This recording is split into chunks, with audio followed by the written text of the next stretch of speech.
આપણા ગુજરાતના પનોતા પુત્ર અને દેશના વડાપ્રધાન શ્રી માનનીય મોદીજી, જેને જનનાયક કહી શકાય, કેમ કે એમણે લોકોને જે અપીલ કરી છે દરેક અપીલને ભવ્ય પ્રતિસાદ મળ્યો છે. જ્યારે એમણે યોગાની વાત કરી ત્યારે વિશ્વ યોગ દિવસની મનાવવાની શરૂઆત થઈ. તે જ રીતે સ્વચ્છતા અભિયાન શરૂ કર્યું તો સમગ્ર દેશમાં એક સ્વચ્છતાની જે માંગ ઉઠી, એના લીધે ઘરે ઘરે ટોયલેટ બન્યા અને સાથે સાથે સ્વચ્છતામાં આપણે ઘણા બધા આગળ વધી ગયા છે. હજી ઘણું કામ કરવાનું બાકી છે, પણ એક એમનો જે આદેશ છે એના લીધે સમગ્ર દેશમાં સ્વચ્છતા આગળ વધી રહી છે.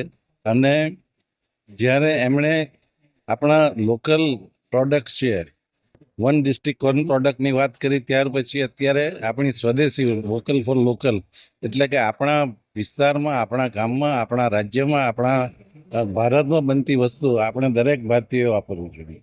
એમણે એક દાખલો આપેલો કે આપણે ગણેશજીની પૂજા કરીએ, ગણેશજી પણ ચાઇનાથી આવે છે.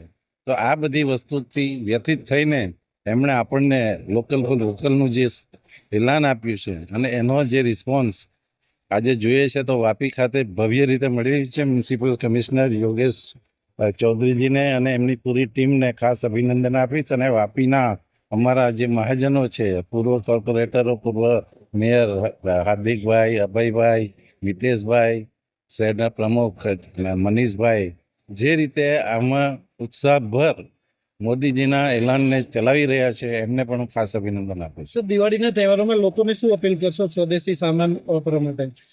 જે રીતે અમે બધા સ્ટોલ દુકાનધારકો સાથે વાત કરી, એમનો કહેવાનો, એમનો રિસ્પોન્સ, એમનો આનંદ એ છે કે ઘણા બધા લોકો આવીને ઘરાકી ઘણી બધી છે અને જેમ જેમ દિવસો જશે તેમ લોકો ચોક્કસ રીતે આપણી લોકલ ખરીદીને વેગ આપશે.